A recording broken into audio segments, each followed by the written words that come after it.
네, 반갑습니다. 우리 옆 사람에게 같이 이렇게 인사하겠습니다. 아름다운 새벽입니다. 네, 늘 이렇게 뵙던 우리 성도님들이긴 한데 또 이 아래에서 보는 것과 위에서 보는 게 다르고요. 또 이 특별한 시간 아니겠습니까? 특별 새벽 기도회 때 또 하나님의 말씀을 같이 나눌 수 있게 돼서 더 반갑고 감사한 것 같습니다. 우리가 52일의 여정을 지금 이제 계속 향해 나가고 있는데요. 굉장히 긴 여정일 수도 있는 것 같습니다. 근데 이제 아시는 것처럼 오늘과 내일 이제 쉬어가는 순서처럼 가장 무더울 때 물 한 모금 먹는 그런 쉼과 또 잔잔한 은혜가 우리 사랑하는 성도님들 가운데 있어지기를 주님의 이름으로 축복합니다. 이제 오늘과 내일 그리고 계속해서 목사님들께서 이제 매주마다 이렇게 설교를 하실 텐데 위 목사님께서 저희들에게 이제 설교를 부탁하시면서 한 가지를 좀 요청하셨어요. 그건 뭐냐면 여러분들의 이야기를 좀 들려주면 좋겠다라는 말씀들을 좀 하셨습니다. 그래서 저는 사실 평소에 말씀을 전할 때도 저의 이야기들을 좀 많이 하는 편인 것 같은데 또 들으신 분들도 계실 수 있겠지만 오늘 조금 더 자세하게 저의 삶 가운데 역사하셨던 그 하나님에 대한 이야기 또 하나님의 성품을 우리 같이 좀 나누고자 합니다. 그 말씀을 나눌 때 여러분들에게도 하나님께서 주시는 그 은혜가 가득하기를 주님의 이름으로 축복합니다. 네, 제가 오늘 말씀을 드릴 때 뭐 여러분 특별히 막 뭘 적으실 필요는 없을 것 같아요. 적을 내용은 없을 것 같고요. 좀 피곤하실 수 있을 것 같은데 너무 피곤하시면 좀 이렇게 주무셔도 좋을 것 같고요. 네. 우리 옆 사람에게 한 번 더 이렇게 인사하겠습니다. 그러나 졸지는 마시기 바랍니다. 네. 때는 바야흐로 2013년 1월 19일 당시 토요일이었습니다. 제가 공교롭게도 오늘 여러분 몇 월 며칠인지 아십니까? 네, 오늘이 1월 19일이죠. 정확하게 11년 전 오늘이었습니다. 저녁이었고요. 당시에 저는 이제 막 사역을 시작한 지 한 1개월 정도 지난 초짜배기 이제 전도사였고요. 제가 청년으로 출석했었던 모교회에서 이제 부목사님 통해서 전화 한 통을 받게 되었습니다. 전화의 목사님께서 약간 다급한 목소리로 저에게 이렇게 말씀하셨습니다. 성우야, 큰일 났다. 아버지가 쓰러지셔서 지금 병원에 실려가셨다. 라는 전화를 받게 되었습니다. 이제 저희 부모님도 저희 모교를 출석하고 계셨습니다. 너무 놀래서 이제 병원에 갔는데 급성 심근경색으로 심정지가 오셨던 것이죠. 다행히 이제 아버지께서 이제 교회에서 남선교회 모임이 있으셔서 남선교회 모임을 하시다가 좀 뭔가 가슴이 답답한 마음이 있어서 좀 바깥 바람을 쐬면 좋겠지 해서 이제 밖에 나오셨다가 그때 좀 쓰러지시게 된 거죠. 다행히 이제 지나가시던 분이 발견을 하셔서 이제 연락을 하셨고 이제 병원에 실려 가셨지만 심정지가 온 상태여서 좀 위급한 상황이었습니다. 다급하게 심폐소생술이 이루어졌고 감사하게도 심장이 다시 뛰기 시작을 했습니다.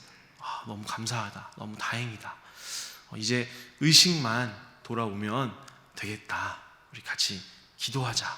그런 마음으로 그 시간들을 보내고 있었습니다. 당시에 이제 제가 사역을 시작한 지 얼마 되지 않은 상황이기도 했고, 또 과거에 저희 아버지께서 또 크게 허리가 많이 아프셨던 적이 있었는데, 하나님의 은혜로 정말 기적적인 치료를 시켜주신 것을 경험을 했었던 기억이 있기 때문에, 이번에도 하나님께서 뭔가 우리 가족에게 놀라운 일들을 하시려나 보다. 믿고 열심히 기도해야겠다. 또 이 기회를 통해서 또 믿지 않는 우리 주변의 친척들에게도 하나님의 그 살아계심을 증거하는 시간이 되면 참 좋겠다. 그렇게 확신과 또 기대를 가지고 열심히 기도를 하기 시작을 했습니다. 그렇게 이제 시간이 지나기 시작했죠. 이제 3일이 지나고 그리고 또 일주일이 지나갔습니다. 이제 또 아시는 분들은 아시겠지만 골든 타임이라는 것이 사실 있습니다. 그래서 심정지가 와서 그동안 이제 뇌 쪽으로 혈액이 원활하게 공급이 안 됐기 때문에 이제 뇌가 좀 손상이 되고 이제 빨리 의식이 돌아와야 이제 그 다음 예후가 좋을 수 있다. 이제 몸에 스텐스 수술도 잘 마치시고 워낙 건강하셨던 아버지셨기 때문에 몸의 어떤 여러 가지 다른 기관들은 잘 회복이 되셨습니다. 근데 문제는 의식이 쉽게 돌아오지 않는다였다는 것이죠. 계속해서 기도했지만 시간이 지나서 이제 대학병원에서도 더 이상 우리가 뭘 할 수 있는 것이 없기 때문에 요양병원으로 이제 이동하는 것을 좀 권하셨고 이제 요양병원으로 이동을 하게 되었습니다. 그리고 최종적으로 뇌병변 1급 장애라는 것을 받게 되셨습니다. 우리가 쉽게 이해할 수 있는 걸로는 이제 식물인간이라고 표현하는 그 진단을 받으시고 요양병원에 가시게 되셨습니다. 한 가장이 쓰러졌기 때문에 당연히 이제 우리 가정에 어려움이 있기 시작을 했습니다. 이제 경제적인 어려움이 찾아오기 시작했죠. 우리가 살고 있던 집을 팔아야만 했습니다. 그리고 또 치료비와 간병비가 굉장히 어마무시하게 들었기 때문에 이것을 충당해야 했고 결국에는 어머님께서 직접 요양보호사 자격증을 취득하시고 이제 아버님 곁을 지키시면서 직접 간병을 하기 시작을 했습니다. 저희 가족이 한순간에 이렇게 휘청하면서 위태로워졌습니다. 근데 세상을 나가보면 너무나 평안한 겁니다. 아니 우리 가족은 이렇게 힘든데 어떻게 이 세상은 이렇게 평안할 수가 있지? 예전과 같이 똑같이 돌아갈 수 있지? 마치 온 우주에 나 혼자만 왕따가 된 것 같은 그런 시간들을 보내고 있었습니다. 경제적으로나 마음적으로나 어려움이 있었지만 무엇보다도 제 개인적으로 저를 가장 힘들게 했고 괴롭혔던 것은 제가 아까도 말씀드린 것처럼 제가 이제 사역을 시작한 지 1개월 정도 좀 지난 이제 전도사로서 설교를 해야 되는데 하나님은 선하시다. 이 쉽고 간단한 고백을 할 수가 없겠는 겁니다. 여러분 그렇지 않겠습니까? 그래도 하나님께서 내 삶 가운데 역사하시는 것들을 또 경험하며 또 그것을 먹고 자라며 같이 자라나는 사역자인데 하나님은 선하십니다. 이 쉽고 간단한 고백을 하기가 너무나 어려운 겁니다. 그래도 참 불행 중 다행인 것은 제가 맡았던 부서가 유치부였습니다. 그래서 심각하고 어려운 이야기를 할 기회조차가 없었기 때문에 그나마 다행이긴 했지만 그래도 참 마음이 어렵고 힘들었습니다. 그렇게 확신과 기대감으로 하나님 앞에 드렸던 기도는 시간이 지나면 지날수록 이제 탄식과 원망과 불평과 분노의 기도로 점차 바뀌기 시작을 했습니다. 하나님 앞에 이제 기도하기 시작했죠. 계속해서 하나님 지금 뭐 하십니까? 하나님 혹시 지금 휴가 중이십니까? 제가 이렇게 열심히 간절히 기도하고 있는데 하나님 지금 도대체 뭐 하고 계시는 겁니까? 묵묵부답이신 그 하나님을 향해서 저는 분노하기 시작했습니다. 조롱하기 시작했습니다. 여러분이 잘 알고 계시는 시편 23편의 말씀을 아실 겁니다. 여호와는 나의 목자시니 내가 부족함이 없으리로다. 이 시편을 제가 나름대로 멋지게 패러디해서 하나님을 조롱하기 시작했습니다. 여호와는 나의 목자시니 내가 부족함 뿐입니다. 그가 나를 지옥 골짜기에 처박아 놓으시는 도다. 이렇게 하나님을 막 조롱하고 하나님께 막말로 기도를 하기 시작을 했습니다. 제가 설교 중에 이런 표현을 써서 좀 죄송하지만 하나님, 제가 얼마나 쪽팔린지 아십니까? 우리 사촌들한테 열심히 내가 기도하고 있는 모습을 보여주기도 했고 우리 가족이 이렇게 열심히 기도하기 때문에 하나님 뭔가 새로운 일을 하실 거에 대한 기대감을 내가 드러내기도 했는데 그 사촌들한테 얼마나 내가 민망한지 하나님 알고 계십니까?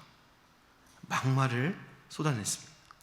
여러분 제가 이렇게 하나님 앞에 막말을 쏟아냈던 것은 한편으로 하나님 아무 말씀이 없으실 것 같으니 이렇게라도 내가 조롱하고 막 막말하면 그래도 뭔가 한 말씀이라도 해주시겠지, 이런 마음이 아마 있었던 것 같습니다. 정말 한 말씀만이라도 하나님 제발 해주십시오, 이런 마음이었던 것 같아요. 하지만 계속 기도해도 하나님의 그 부재하심을 느끼지만 여러분 어떡하겠습니까? 또 저의 현실을 살아내야죠. 열심히 또 사역을 하고 나름대로 가정을 돌보았습니다. 여러분, 그래도 돌이켜 생각해 봤을 때 정말 감사하고 다행인 것 중에 하나는 무엇이냐면, 하나님께 막말로 기도를 할지언정, 하나님 앞에 사람에게 대하듯 욕을 할지언정 기도의 자리를 떠나진 않았다라는 것입니다. 말씀을 보는 자리는 떠나지는 않았다라는 겁니다. 여러분, 사실 근데 이게 제가 막 뭐 믿음이 있어서라기보다도요, 제가 하고 있는 게 뭡니까? 네, 전도사죠. 설교를 준비해야 되니까 말씀을 봐야겠죠. 또 기도를 하지 않을 수 없겠죠. 먹고 살아야 되니까. 그렇게 해서라도 말씀을 보는 자리를 떠날 수 없었고, 기도를 하는 자리에서 떠날 수는 없었습니다. 어떻게 보면 이것이 하나님의 은혜일 수도 있었다는 생각을 합니다.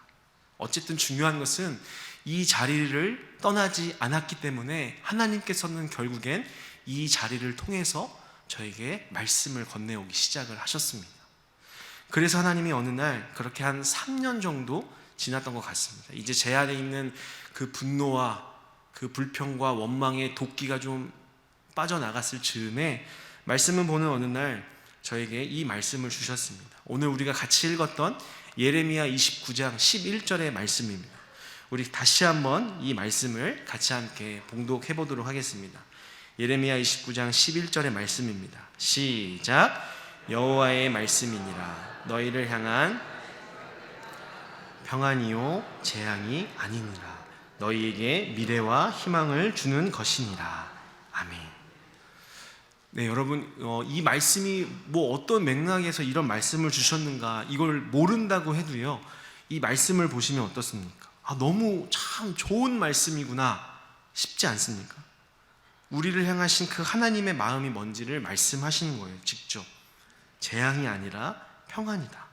너희에게 미래와 희망을 주는 것이다. 하나님 이렇게 말씀하시는 겁니다.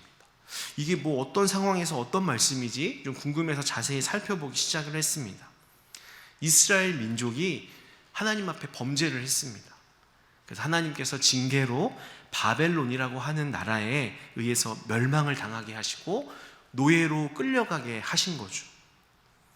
그래서 하루빨리 하나님께서 이 고통에서 우리를 구원하면 좋겠다라고 기다리고 있는 백성들로 하여금 이 말씀을 주시는 거예요.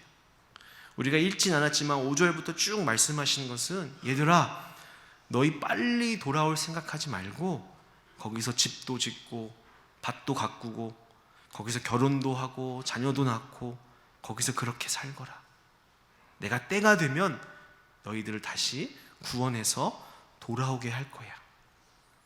그게 언제쯤일지 어떻게 일지 궁금하고 답답하고 수많은 질문이 들 수는 있겠지만 반드시 이것만 기억해라. 내가 너희를 향한 내 진짜 마음은 재앙을 주려고 하는 것이 아니라 평안을 주려 함이야. 너희에게 미래와 소망을 주려는 것임을 꼭 기억해야 돼. 이스라엘 백성들에게 이 말씀을 주셨고요, 실제로 성경 말씀을 보면 이 말씀을 주시고 70년 후에 노예되었던 이스라엘 백성들이 다시 구원을 받고 예루살렘으로 돌아오게 됩니다. 정말 가능할까? 불가능한 것 같은 그 구원을 이루셨던 그 하나님의 정말 미래와 희망을 주시는 내용이 담겨 있는 말씀이었습니다. 이 말씀을 보면서 나에게 왜 이 말씀을 보게 하실까? 나에게는 어떤 평안과 미래와 희망을 주고자 하실까? 언젠간 우리 아버지를 고쳐주시겠다는 뜻일까? 이러한 또 기대감을 가지고 또 시간이 흘렀습니다. 한 또 2년, 3년 정도 시간이 흘렀고요.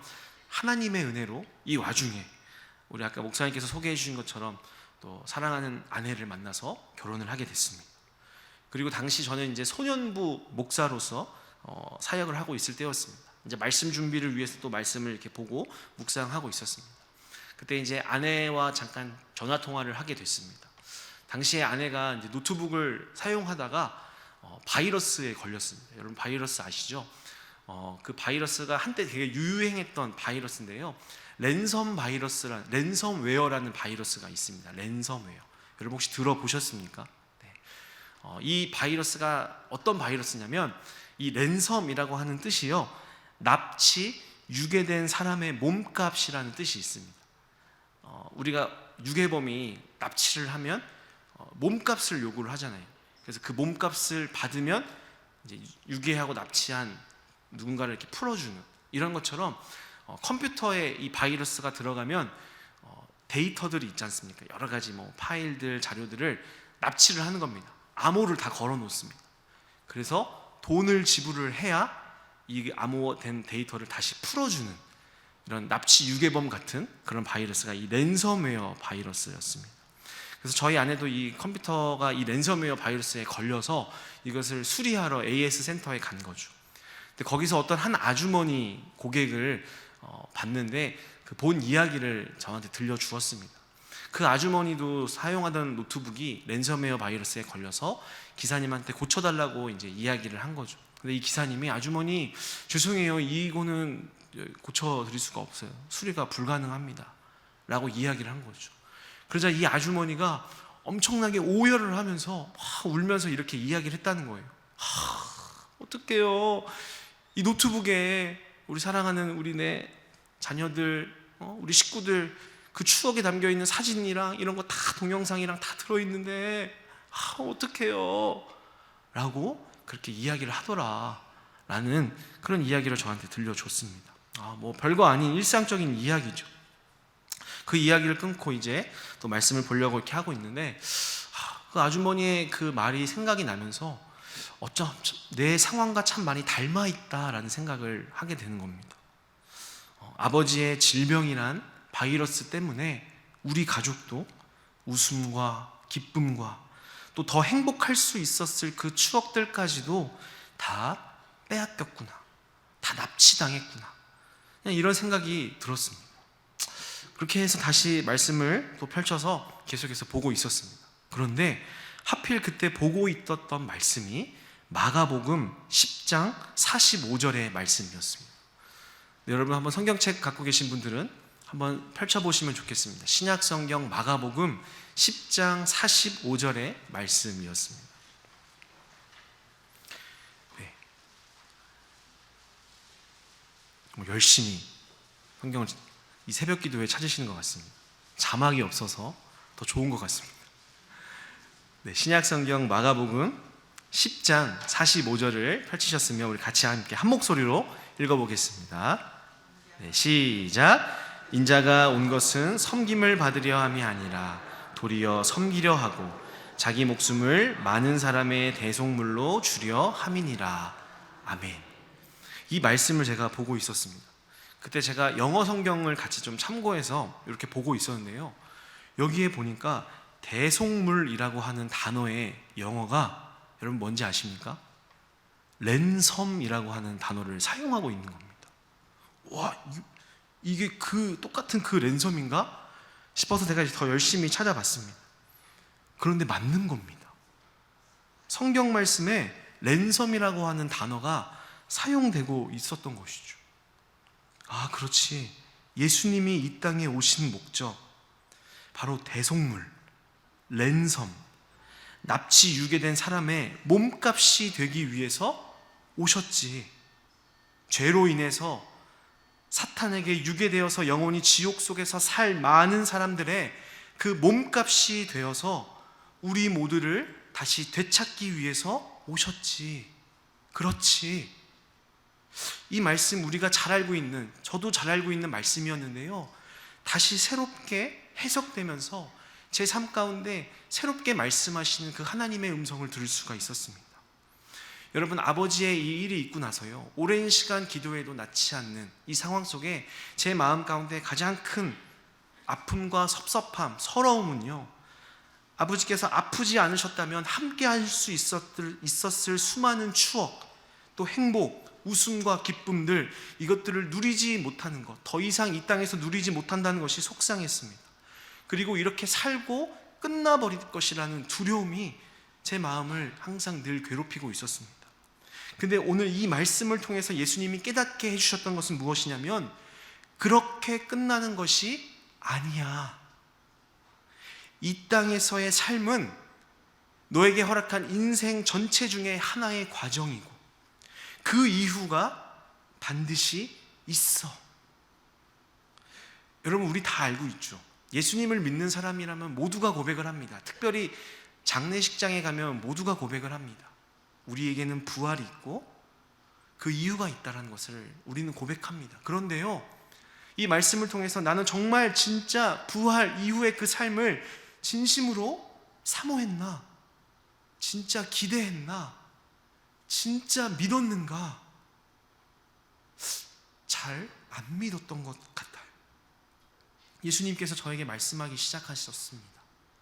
내가 이 땅에 오지 않았다면, 십자가를 지지 않았다면 이 땅에서도 온갖 고통과 질병과 괴로움과 고난과 수고하고 죽음 이후에도 그 삶도 사탄에게 유괴되어 지옥 속에서 평생을 사는 삶이었겠지만, 내가 너와 내 가족들을 다시 되찾고 살려내고자 몸값이 되어서 너와 가족들에게 구원을 주고 새로운 몸으로 부활하여서 다시 함께 할 수 있게 할 거야.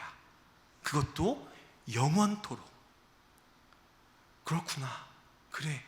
이 땅에서의 삶이 끝이 아니라 예수님이 몸값이 되어 주셔서 우리는 새로운 몸으로 부활을 허락받았고, 우리 가족은 그날에 다시 함께 할 수 있구나. 그리고 그때 다 얘기할 수 있어. 그동안 못 나눴던 이야기들, 못 누렸던 것들, 그동안 나의 섭섭했던 것들, 억울했던 것들, 서러웠던 것들, 주님께서 구원과 부활 소망으로 저를 위로하시고 나를 격려하시는 그 하나님의 선하심을 제가 경험할 수가 있었습니다. 여러분, 우리가 이 땅에서 누리는 기쁨도 너무너무 중요합니다. 여러분, 하나님은 선하신 분이시기 때문에 우리가 주님 앞에 기도하고 간구하는 것들을 들으시고 우리에게 필요한 은혜들을 주시고 우리에게 기쁨들을 허락하실 것입니다. 그런데요, 그것은요, 일시적인 잠깐뿐인 기쁨일 수 있습니다. 여러분, 더 중요한 것은요, 이후의 영원의 시간입니다. 여러분, 찬송가 304장 그 크신 하나님의 사랑이라는 찬양입니다. 그 가사 2절을 보시면요, 이렇게 고백을 합니다. 괴로운 시절 지나가고 땅 위에 영화 쇠할 때 주 믿지 않던 영혼들은 큰 소리 외쳐 울어도 주 믿는 성도들에게 큰 사랑 베푸사 우리의 죄 사했으니 그 은혜 잊을까? 이렇게 고백을 하고 있습니다.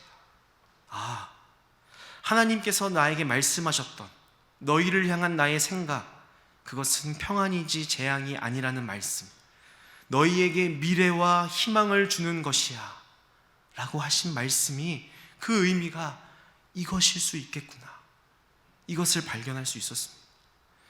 여러분, 그 일 있고 나서 제 마음속에 깊은 고백을 하나님께 올려드릴 수 있었습니다.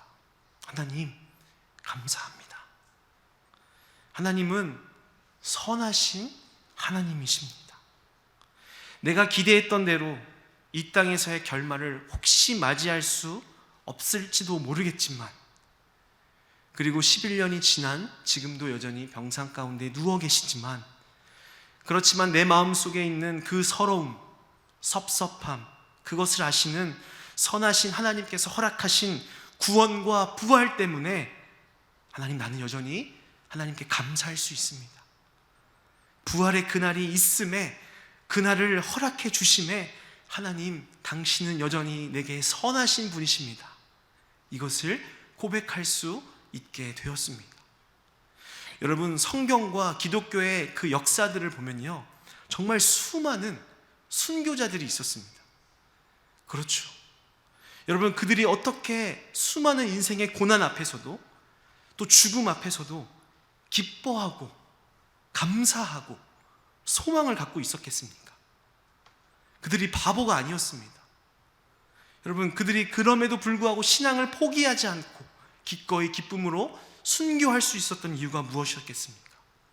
이 땅에서의 삶이 끝이 아니라 진짜로 그 이후에 예수님께 직접 부활하셔서 우리에게 보여주셨던 것처럼 부활이 반드시 있다는 것을 믿었기 때문일 것입니다. 여러분, 이 놀라운 복음의 소식이 저에게만 해당한 것이 아니라 바로 이 자리에서 말씀을 듣고 계시는 여러분들에게도 해당하는 것이 아니겠습니까? 우리 옆 사람에게 같이 이렇게 인사하겠습니다. 당신에게도 허락한 복음입니다. 함께 인사할까요? 여러분, 말씀을 맺도록 하겠습니다. 여러분, 하나님은 우리에게 어떤 분이실까요? 하나님은 우리를 향하여서 미래와 희망을 주기를 원하시는 선하신 하나님이신 줄 믿습니다. 때로는 내가 죄를 지었기 때문에 고난을 받게 되었든지, 혹은 이유를 알 수 없지만 알 수 없는 고난의 시간을 허락받았을지라도요, 하나님의 본심은 재앙을 주려는 것이 아니라 이스라엘 백성들을 70년 이후에 그들을 구원하고 회복시켰다 주신 것처럼 우리의 간구를 들어주시고요, 이 땅에서 하나님의 때에 맞게 필요한 은혜들을 주시고요, 기쁨을 주시고요, 미래와 희망을 주시는 선하신 분이십니다. 하지만 혹시 내가 기대했던 대로, 내가 원했던 대로 그러한 결말이 아닌 다른 결말로 인도하실지라도 우리 하나님 여전히 선하시고 좋으신 분이라고 고백할 수 있습니다.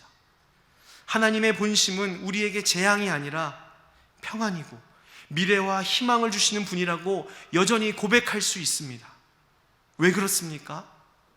우리 모두가 두려워하고 인생의 마지막에 그 누구도 피할 수 없는 죽음과 심판 앞에서 하나님은 당신의 아들 예수 그리스도를 몸값으로 내어주셨기 때문에 우리는 심판받지 않을 것이기 때문입니다.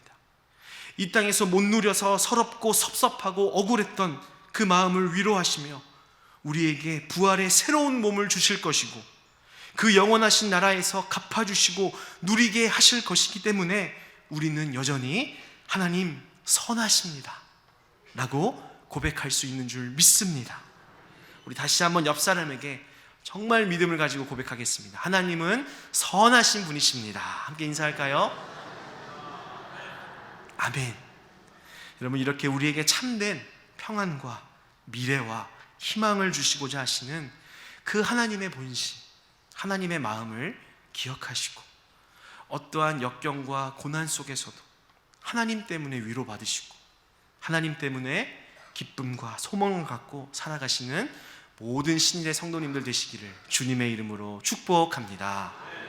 우리 이 시간 같이 주신 말씀을 기억하시면서 같이 함께 기도의 자리로 나아가도록 하겠습니다. 여러분, 어쩌면 이 자리에서 저와 비슷하게 하나님 참 선하십니다라고 속 시원하게 고백하는 것에 대해서 어려움을 갖고 계시는 분이 계실지도 모르겠습니다. 인생의 여러 고난 때문에, 어쩌면 이 자리에 인생의 큰 상처 때문에, 어쩌면 큰 상실감 때문에 어린 자녀를 먼저 하늘나라로 보낸 부모님들이 계실지도 모르겠습니다. 오랜 시간 병상에 누워 계시는 가족을 둔 분들이 계실지도 모르겠습니다. 어쩌면 불의의 사고로 사랑하는 이를 먼저 하늘나라로 보낸 분들도 계실지도 모르겠습니다. 그 어떤 것이든 인생의 상처 때문에 어쩌면 하나님 앞에 원망하는 마음, 하나님의 선하심을 믿기 힘든 분들이 계실지도 모르겠습니다. 그러나 오늘 주신 말씀을 여러분 기억하시면서 우리를 향한 하나님의 본심은 선하신 분이라는 것을 깨닫게 해달라고 기도하면 좋겠습니다. 어쩌면 우리에게 허락한 그 고난의 이유를 이 땅을 살아가는 동안 우리는 다 알 수 없을지도 모릅니다.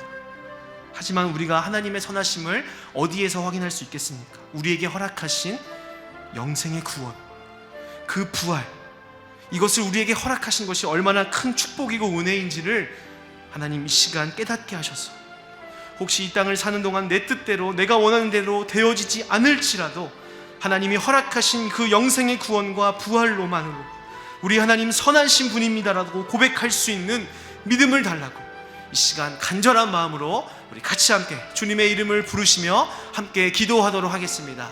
다 같이 기도하시겠습니다. 주여 믿습니다. 주여 믿습니다. 주여 믿습니다.